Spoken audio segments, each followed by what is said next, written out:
ಪುರುಷೋಂಡಂ ವಿನಿರ್ಭಿದ್ಯ ಯದಾಸೌ ಸ ವಿನಿರ್ಗತಃ ಆತ್ಮನೋಯನಮನ್ವಿಚ್ಛನ್ನಪೋ ಸಾಕ್ಷೀತ್ ಶುಚಿಃ ತಾಸ್ವಭಾಸೀತ್ ಸ್ವಸೃಷ್ಟಾಸು ಸಹಸ್ರಪರಿವತ್ಸರಾನ್ ತೇನ ನಾರಾಯಣೋ ನಾಮ ಯದಾಪಃ ಪುರುಷೋದ್ಭವಃ.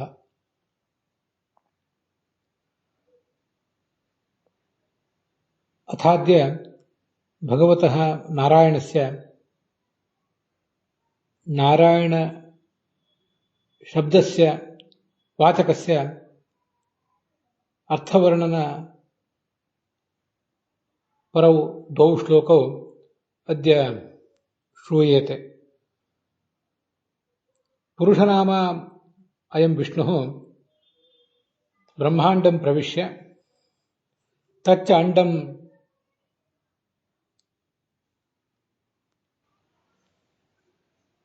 ಸ್ವಪ್ರವೇಶಾನುಸಾರತೆಯ ವರ್ಧಯಿತ್ವಾ ತತ್ರೈವ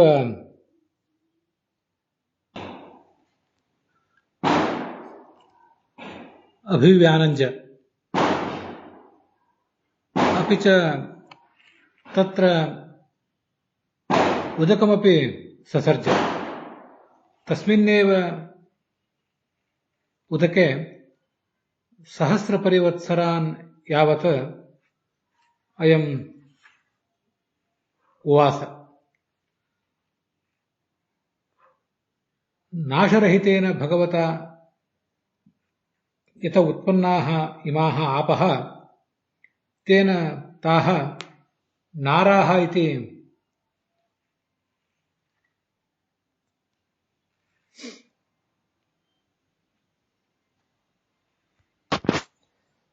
ಕಥಯಾಂಚಕ್ರಿಯತೆ.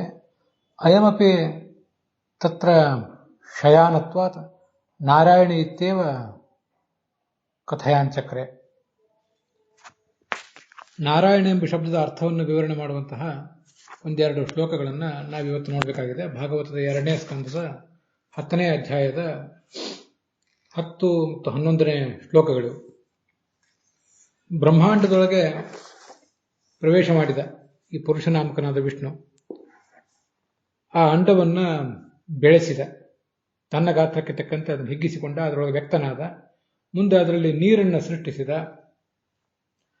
ತಾನು ಸೃಷ್ಟಿಸಿದ ನೀರಿನಲ್ಲೇ ಸಾವಿರಾರು ವರ್ಷ ಕಾಲ ವಾಸ ಮಾಡಿದ. ಇವನು ಸ್ವಯಂ ನರ, ನಾಶರಹಿತ. ಆದ್ದರಿಂದ ಅವನಿಂದ ಹುಟ್ಟಿದ ನೀರಿಗೆ ನಾರ ಅಂತ ಹೆಸರು ಬಂತು. ಅಲ್ಲಿ ಅಯನ, ಆ ನೀರೇ ಇವನಿಗೆ ಅಯನ ಆಶ್ರಯ. ಆದ್ದರಿಂದ ಇವನನ್ನ ನಾರಾಯಣ ಅಂತ ಹೇಳ್ತಾರೆ ಅಂತಿಷ್ಟು ಇವೆರಡು ಶ್ಲೋಕಗಳು.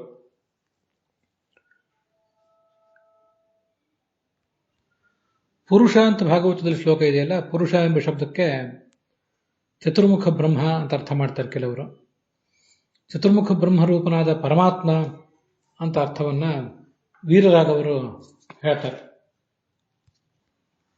ಪುರುಷ ಚತುರ್ಮುಖರೂಪಿ ಅಸೌ ಪರಮಾತ್ಮ ಅಂಡಂ ಬ್ರಹ್ಮಾಂಡಂ ವಿನಿರ್ಭಿತ್ಯ ತದಾ ವಿನಿರ್ಗತಃ ಅಂಡಭೇದಾತ್ ಅನುಪರುದ್ಧ ಸಂಚಾರ ಇತ್ಯರ್ಥಃ ಅಂತ ವೀರರಾಗವರ ವ್ಯಾಖ್ಯಾನ ಇದೆ.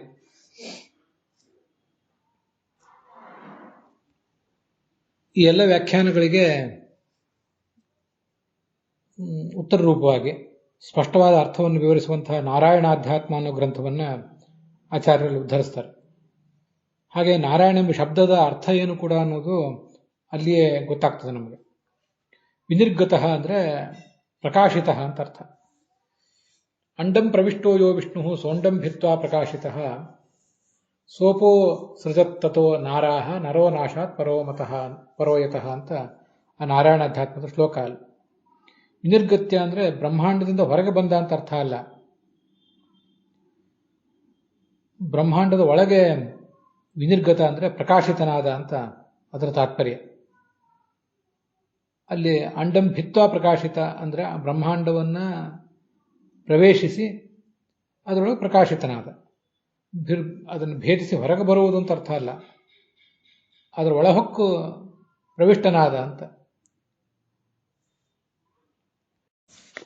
ಇದಕ್ಕೆ ವಿಜಯಧ್ವಜರು ಏನು ಅರ್ಥ ಮಾಡ್ತಾರೆ ಅನ್ನೋದನ್ನ ನೋಡೋಣ. ಮುಂದೆ ಚತುರ್ಮುಖ ಬ್ರಹ್ಮನ ಸೃಷ್ಟಿಯನ್ನ ಹೇಳೋರಿದ್ದಾರೆ. ಅದಕ್ಕೆ ಪೂರ್ವಭಾವಿಯಾಗಿ ಈ ಪುರುಷ ಅನ್ನುವ ಭಗವಂತನ ಒಂದು ಅಭಿವ್ಯಕ್ತಿಯನ್ನ ಇಲ್ಲಿ ತೋರಿಸ್ತಾರೆ.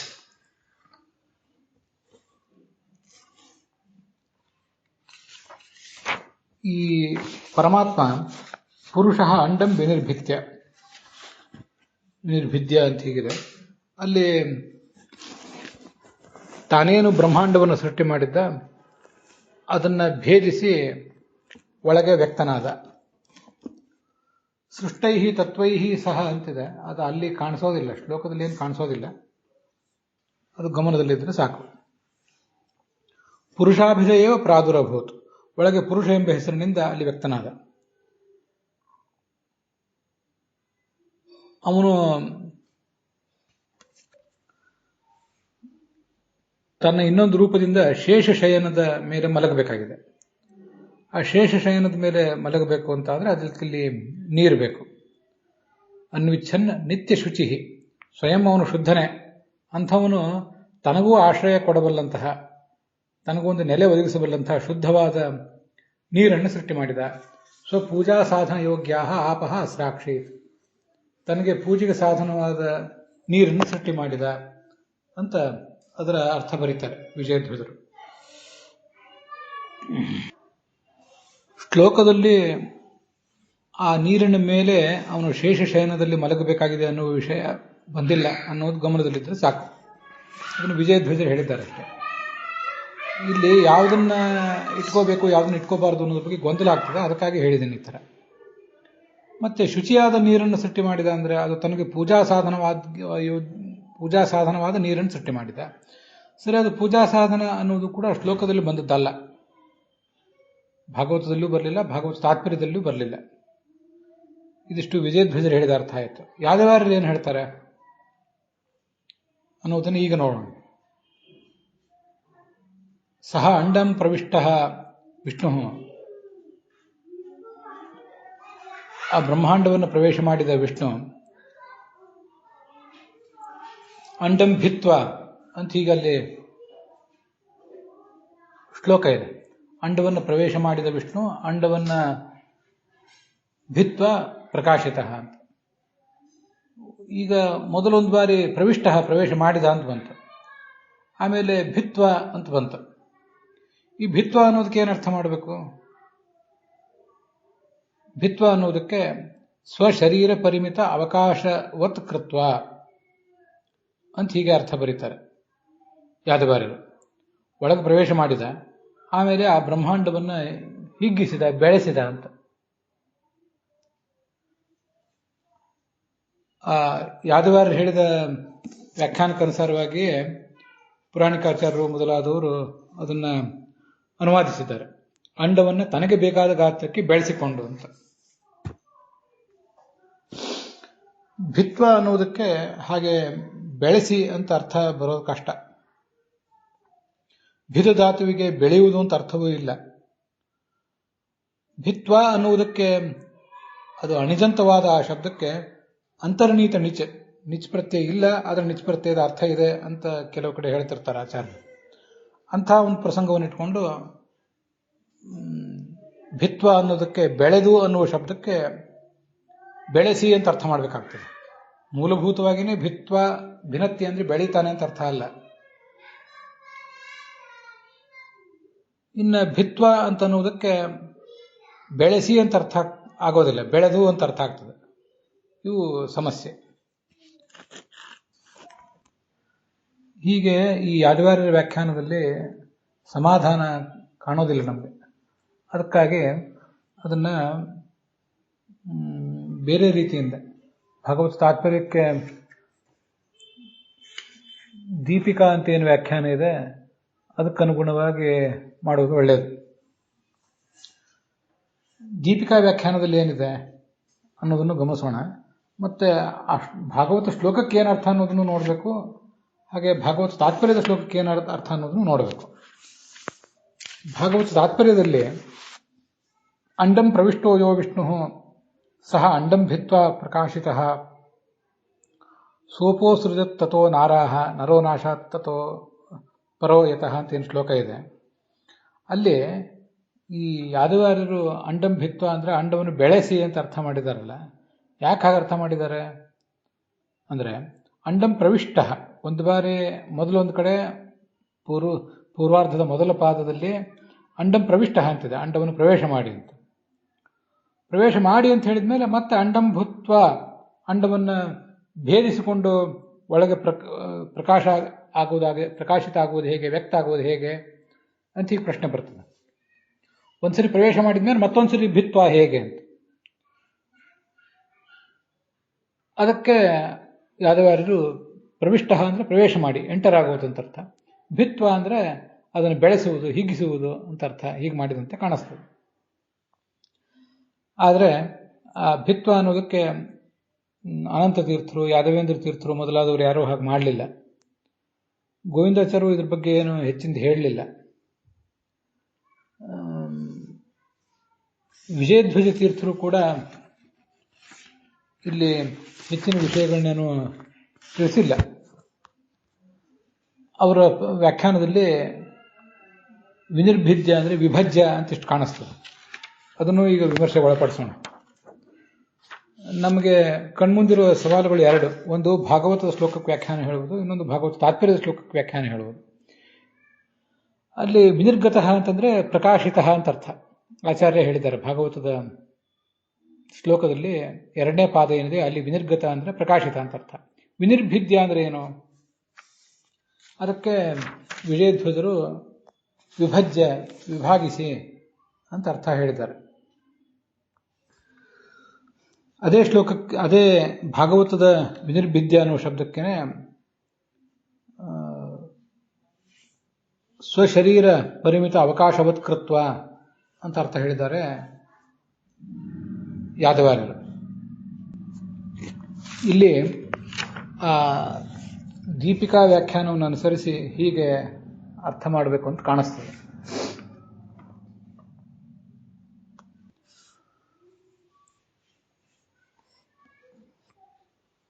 ವಿನಿರ್ಭಿದ್ಯ ಅಂದರೆ ಬ್ರಹ್ಮಾಂಡ ಅಂತಹ ಅಭಿವ್ಯಾಪ್ಯ ಅಂತ ಅರ್ಥ ಬರೆದಂತೆ ಕಾಣಿಸ್ತದೆ ದೀಪಿಕಾ ವ್ಯಾಖ್ಯಾನದಲ್ಲಿ. ಅಂಡಂ ವಿನಿರ್ಭಿದ್ಯ, ಬ್ರಹ್ಮಾಂಡದೊಳಗೆ ವ್ಯಾಪಿಸಿ ಅವನು ಪ್ರಕಾಶಿತನಾದ, ವ್ಯಕ್ತನಾದ ಅಂತ. ಆಚಾರ್ಯರು ಭಾಗವತ ತಾತ್ಪರ್ಯದಲ್ಲಿ ವಿನಿರ್ಭಿದ್ಯ ಅನ್ನುವುದನ್ನು ಭಿತ್ವ ಅಂತ ಹಾಕಿದ್ದಾರೆ, ವಿನಿರ್ಗತ ಅನ್ನುವುದನ್ನು ಪ್ರಕಾಶಿತ ಅಂತ ಹೇಳಿದ್ದಾರೆ ನಾರಾಯಣ ಅಧ್ಯಾತ್ಮ ಗ್ರಂಥದಿಂದ.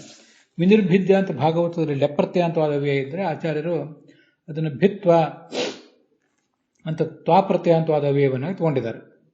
ಹಾಗಾಗಿ ಭಿತ್ವ ಅಂದರೆ ವ್ಯಾಪಿಸಿಕೊಂಡು, ವಿನಿರ್ಗತ ಅಂದರೆ ಪ್ರಕಾಶಿಸಿದ, ವ್ಯಕ್ತನಾದ ಅಂತ.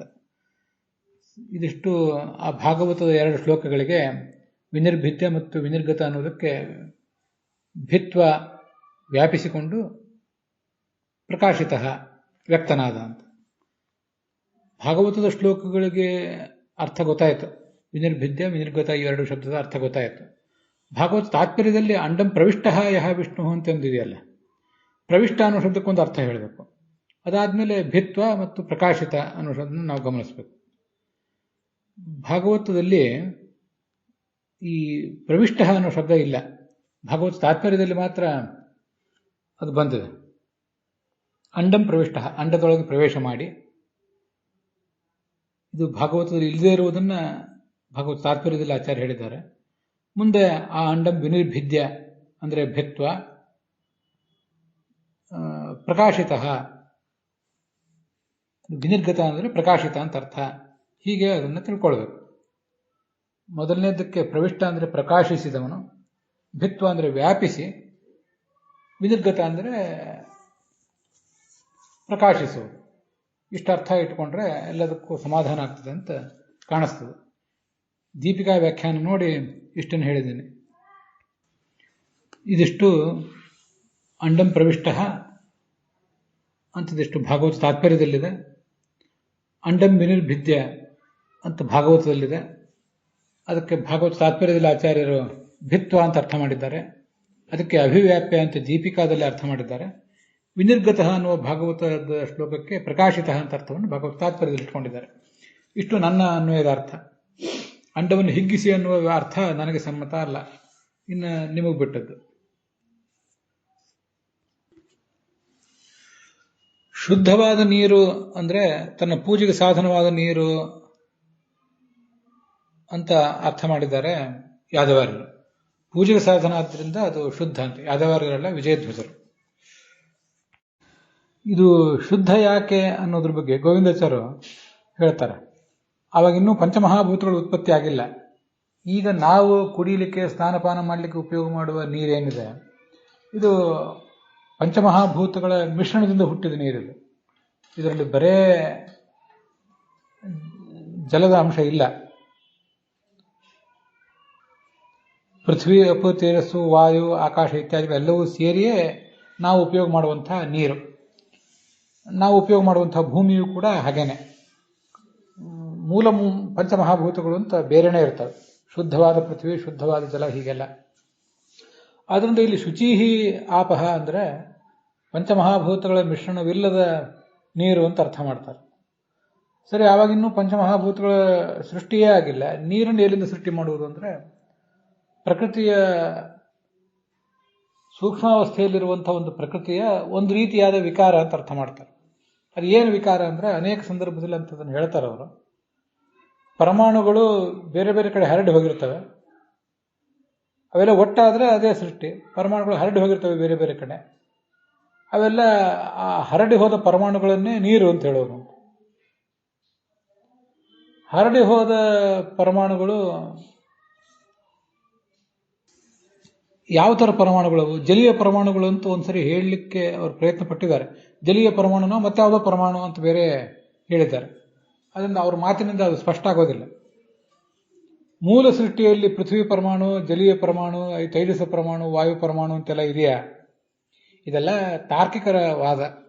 ಆ ತಾರ್ಕಿಕರ, ನೈಯಾಯಿಕರ, ವೈಶೇಷಿಕರ ವಾದವನ್ನು ನಾವ್ಯಾಕೆ ಸ್ವೀಕಾರ ಮಾಡಬೇಕು? ಆದ್ದರಿಂದ ಶುದ್ಧವಾದ ನೀರು ಅಂದ್ರೆ ಪಂಚಮಹಾಭೂತಗಳ ಮಿಶ್ರಣವಿಲ್ಲದ ನೀರು ಅಂತ ಅನ್ನೋದು ಹೌದು. ಆದರೆ ಇಲ್ಲಿ ನೀವು ನೀರು ಅನ್ನೋದನ್ನ ನಮಗ ಅರ್ಥ ಆಗೋ ಭಾಷೆಯಲ್ಲಿ ಎಕ್ಸ್ಪ್ಲೇನ್ ಮಾಡ್ಲಿಕ್ಕೆ ಹೋಗ್ತೀರಿ.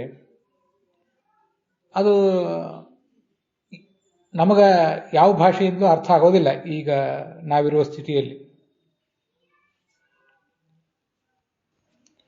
ನಾವು ಕುಡಿಯುವ ನೀರು, ಸ್ನಾನ ಮಾಡುವ ನೀರನ್ನು H2O, 2 ಹೈಡ್ರೋಜನ್ನು, 1 ಆಕ್ಸಿಜನ್ನು, ಹೀಗೆಲ್ಲ ಸೇರಿ ನೀರು ಹುಟ್ಟಿದೆ ಅಂತ ಏನೋ ಎಕ್ಸ್ಪ್ಲೇನ್ ಮಾಡ್ತಾರೆ. ಆದರೆ ಆಗ ಇರುವ ನೀರು, ಅದನ್ನು ನೀರು ಅಂದ್ರೆ ಈಗಿರುವ ನೀರು ಅಲ್ಲ ಅಂತ ಇಷ್ಟು ತಿಳ್ಕೊಂಡ್ರೆ ಸಾಕು. H2O ಅಲ್ಲ ಅದು, ಅಲ್ಲಿ ನೀರು ಅದೊಂದು ಏನೋ ಬೇರೆ ನೀರು.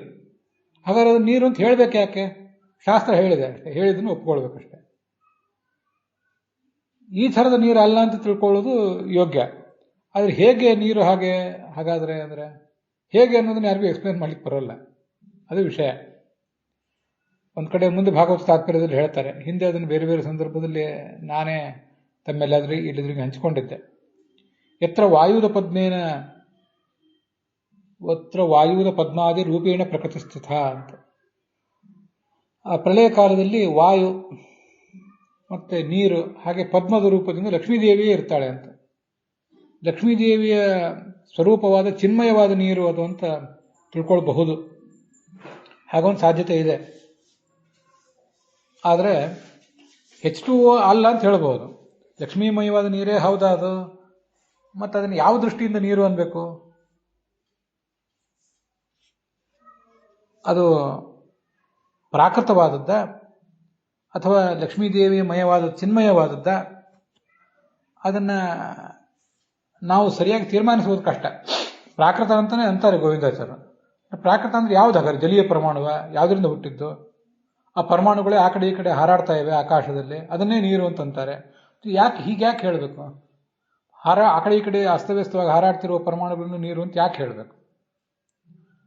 ಹಾಗೆ ಹೇಳಲಿಕ್ಕೇನು ಆಧಾರ ಕಾಣಿಸೋದಿಲ್ಲಲ್ಲ. ಅದೆಲ್ಲ ತಾರ್ಕಿಕರ, ನ್ಯಾಯ ವೈಶೇಷಿಕರ ವಾದ ಅಂತ ಹೇಳಿದೆ. ಲಕ್ಷ್ಮೀಮಯವಾದ ನೀರು, ಚೈತನ್ಯಮಯವಾದ ನೀರು, ಅಪ್ರಾಕೃತವಾದ ನೀರು ಅಂತ ನಾನು ಅಭಿಪ್ರಾಯಪಟ್ಟೆ. ಆದರೆ ಎಲ್ಲ ಕಡೆನೂ ಕೂಡ ಪ್ರಳಯ ಕಾಲ ಆ ಪ್ರಸಂಗಗಳು, ಬೇರೆ ಬೇರೆ ಪ್ರಸಂಗಗಳಿರ್ತವೆ, ಬೇರೆ ಬೇರೆ ವರ್ಣನೆಗಳಿರ್ತವೆ. ಅಲ್ಲಿ ಎಲ್ಲ ಕಡೆಯೂ ಕೂಡ ಲಕ್ಷ್ಮೀಮಯವಾದ ಚೈತನ್ಯಮಯವಾದ ನೀರು ಅಂತಲೇ ಹೇಳಬೇಕಾ? ಹಾಗೆ ಹೇಳಿದ್ದಾರೆ ಹೌದು ಆಚಾರ್ಯರು. ಅದು ಆ ಒಂದು ಪ್ರಸಂಗದಲ್ಲಿ ಮಾತ್ರ ಇಟ್ಕೋಬೇಕಾ? ಎಲ್ಲ ಪ್ರಸಂಗದಲ್ಲೂ ಹಾಗೆ ಇಟ್ಕೋಬೇಕಾ? ಭಗವಂತ ನೀರು ಮೇಲೆ ಮಲಗಿದ ಅಂದ್ರೆ ಅದನ್ನೆಲ್ಲವನ್ನೂ ಹಾಗೆ ಇಟ್ಕೊಳ್ಬೇಕಾ ಅನ್ನುವುದು ನನಗೂ ಇನ್ನು ಪೂರ್ಣವಾಗಿ ಸಮಾಧಾನ ಕೊಡದೇ ಇರುವಂತಹ, ಸಮಾಧಾನ ತರದೇ ಇರುವಂತಹ ಸಂಗತಿ. ಆದ್ದರಿಂದ ಅದು ಪ್ರಾಕೃತವೋ ಅಪ್ರಾಕೃತವೋ ಆ ನೀರು ಅಂದ್ರೆ ಅದೇನು? ಈ ಸದ್ಯ ಸುಮ್ಮನೆ ಇರುವುದು ಒಳ್ಳೆಯದು. ನಾವು ತಿಳಿದಂತೆ H2O ಅಲ್ಲ ಅಂತ ಹೇಳ್ಬೋದು. ಇವೇ ನಾವು ಈಗ ಗಮನಿಸಬೇಕಾದ ಸಂಗತಿಗಳಿವೆ. ಲೌಕಿಕ ಸಂಗತಿಗಳು ನಾವು ಉಪಯೋಗ ಮಾಡುವ ಪೃಥ್ವಿ, ಅಪು, ತೇಜಸ್ಸು, ವಾಯು, ಆಕಾಶ ಅಂತೇನಿವೆ, ಇವುಗಳನ್ನೇ ನಾವು ವೈಜ್ಞಾನಿಕವಾಗಿ ಹೇಳುವುದು ಕಷ್ಟ. ವಿಜ್ಞಾನಿಗಳು ಹೇಳ್ತಾರೆ ಒಂದಿಷ್ಟು, ಸತ್ಯದ ಒಂದು ಮುಖವನ್ನು ಅವರು ಹೇಳ್ತಾರೆ. ಎಲ್ಲ ಮುಖಗಳನ್ನು ಅವರಿಗೂ ಹೇಳಲಿಕ್ಕೆ ಬರೋದಿಲ್ಲ, ಮತ್ತು ಅವ್ರು ಹೇಳಿದ ಎಲ್ಲ ಮುಖಗಳು ಸತ್ಯವೂ ಆಗಿರೋದಿಲ್ಲ. ವಿಜ್ಞಾನಿಗಳು ಅಲ್ಲದೇ ಇದ್ದವರಿಗೆ, ಅಂದರೆ ಈ ಭೌತಶಾಸ್ತ್ರ ಇತ್ಯಾದಿಗಳನ್ನು ಓದದೇ ಇದ್ದವರಿಗೆ ನಮಗಂತೂ ಅದು ಪೂರ್ಣವಾಗಿ ಅರ್ಥವೂ ಆಗೋದಿಲ್ಲ. ಅವ್ರು ಏನು ಸರಿ ಹೇಳಿದ್ದಾರೆ ಅದು ಗೊತ್ತಾಗೋದಿಲ್ಲ, ಅವ್ರು ಏನಾದ್ರು ತಪ್ಪು ಹೇಳಿದರೆ ಅದು ಗೊತ್ತಾಗೋದಿಲ್ಲ. ಶಾಸ್ತ್ರದಲ್ಲಿ ಇದನ್ನು ನೀರು ಅಂತ ಯಾಕೆ ಕರೆದಿದ್ದಾರೆ? ಲಕ್ಷ್ಮೀಮಯವಾದ ನೀರಂತಾದರೂ ಏನರ್ಥ? ಲಕ್ಷ್ಮಿಯ ನೀರಾಗಿ ಹರಿತಾಳೆ ಅಂತ ಏನರ್ಥ? ಲಕ್ಷ್ಮೀಮಯವಾದ ಲೋಕಗಳು ಅಂತೆಲ್ಲ ವರ್ಣನೆ ಮಾಡಿದ್ದಾರೆ. ಶ್ವೇತದ್ವೀಪ, ಅನಂತಾಸನ, ವೈಕುಂಠ ಅವೆಲ್ಲ ಲಕ್ಷ್ಮೀಮಯವಾದ ನೀರು ಅಂತ ಆಚಾರ್ಯ ಹೇಳಿದ್ದಾರಲ್ಲ. ಹಾಗೆ ಕೆಲವು ಶಬ್ದಗಳನ್ನು ನಾವು ಕೇಳಬೇಕಷ್ಟೆ, ಏನು ಅಲ್ಲ ಅಂತ ಹೇಳ್ಬೋದೇ ಹೊರತು ಹೀಗೆ ಅಂತ ಅದನ್ನು ನಾವು ಮನವರಿಕೆ ಮಾಡಿಕೊಳ್ಳುವುದು, ಇನ್ನೊಬ್ಬರಿಗೆ ಮನವರಿಕೆ ಮಾಡುವುದು ಬಹಳ ಕಷ್ಟಕರವಾದ ಸಂಗತಿಯೇ. ಅದನ್ನು ನನ್ನ ದೃಷ್ಟಿಯಲ್ಲಿ ನೀರು ಅಂತ ಅಲ್ಲಿ ಹೇಳಿದ್ದಾರೆ, ನೀರು ಅಂತ ಕೇಳಿ ನಾನು ಸುಮ್ಮನೆ ಇದ್ದೇನೆ. H2O ಅಲ್ಲ ಅಂತ ತಿಳ್ಕೊಂಡಿದ್ದೇನೆ ಇಷ್ಟೇ. ಇನ್ಯಾವುದೋ ರೀತಿಯಿಂದ ಅದನ್ನು ನೀವು ಕನ್ವಿನ್ಸ್ ಮಾಡ್ಕೊಳ್ತೇವೆ ಅಥವಾ ಇನ್ನೊಬ್ಬರಿಗೆ ಕನ್ವಿನ್ಸ್ ಮಾಡ್ತೇವೆ ಅನ್ನೋದು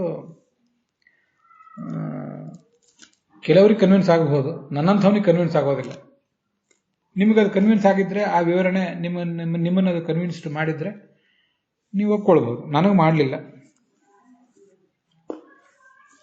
ನನಗೇನು ಅನಿಸಿದೆ ಅನ್ನೋದನ್ನ ಹೇಳಿದ್ದೇನೆ ಅಷ್ಟೆ. ಯಾದವಾರ್ಯರು, ವಿಜಯಧ್ವಜರು ಹೇಳಿದ್ದನ್ನು ಕೂಡ ನಾನೇನು ಪೂರ್ಣವಾಗಿ ಎಲ್ಲವನ್ನೂ ಒಪ್ಪೋದಿಲ್ಲ. ಹಾಗೆ ಗೋವಿಂದಾಚಾರ್ಯ ಹೇಳಿದ್ರು ಕೂಡ ಎಲ್ಲವನ್ನೂ ನಾನೇನು ಸ್ವೀಕಾರ ಮಾಡಬೇಕಾಗಿಲ್ಲ. ಆಯಾ ಪ್ರಸಂಗದಲ್ಲಿ ಯಾವ್ಯಾವ ಟಿಪ್ಪಣಿಕಾರರು ಏನು ಹೇಳಿರ್ತಾರೆ ಅದು ನನ್ನ ಮನಸ್ಸಿಗೆ ಸರಿ ಕಂಡ್ರೆ ಅದನ್ನು ಒಪ್ಪಿರ್ತೇನೆ, ಇಲ್ಲದೆ ಹೋದರೆ ಅದನ್ನು ಬಿಟ್ಟಿರ್ತೇನೆ. ಇನ್ನು ಉಳಿದದ್ದು ನಿಮಗೆ ಬಿಟ್ಟದ್ದು, ಇದನ್ನು ಹೇಗೆ ಅರ್ಥ ಮಾಡ್ಕೊಳ್ಬೇಕು ಅನ್ನೋದು. ನಮಗೆ ಲೌಕಿಕ ಸಂಗತಿಗಳೇ ಅರ್ಥ ಆಗೋದಿಲ್ಲ, ಅಲೌಕಿಕ ಸಂಗತಿಗಳನ್ನು ಅರ್ಥ ಮಾಡ್ಕೊಳ್ಳಿಕ್ಕೆ ಇನ್ನೂ ತುಂಬ ಒಂದು ಜ್ಞಾನದ ದೂರವಾದ ಪ್ರಯಾಣವನ್ನು, ನಾವು ಶ್ರವಣ ಮನನ ಧ್ಯಾನಗಳ ದೂರವಾದ ಪ್ರಯಾಣವನ್ನು ಮಾಡಬೇಕಾಗಿದೆ. ಆವಾಗ ಒಂದಿಷ್ಟು ಏನಾದ್ರು ಸಂಗತಿಗಳು ಅರ್ಥ ಆಗಬಹುದು. ಈಗ ನನಗಂತೂ ಅರ್ಥ ಆಗಿಲ್ಲ ಅಂತ ಈ ಸಂದರ್ಭದಲ್ಲಿ ಹೇಳ್ತೇನೆ. ಅಲ್ಲಿಗೆ 10ನೇ ಶ್ಲೋಕದ ವಿವರದೊಂದಿಗೆ ಇವತ್ತಿನ ಈ ಭಾಗ ಸಮಾಪ್ತ ಆಗಿದೆ. ಹುಸಿಯ ನಾಡಿ ಹೊಟ್ಟೆ ಹೊರವೆ, ವಿಷಯದಲ್ಲಿ ರಸಿಕನಂದು, ಹುಸಿಗೆ ಹಾಕಿದ್ರು ಎನ್ನ ಶ್ರೀಕೇಶನೇ, ಈಶನಿನ್ನ ಚರಣ ಭಜನೆ, ಆಸೆಯಿಂದ ಮಾಡುವೆ ದೋಷ ರಾಶಿ ನಾಶ ಮಾಡು ಶ್ರೀಶಕೇಶವ. ಶ್ರೀಕೃಷ್ಣಾರ್ಪಣಮಸ್ತು.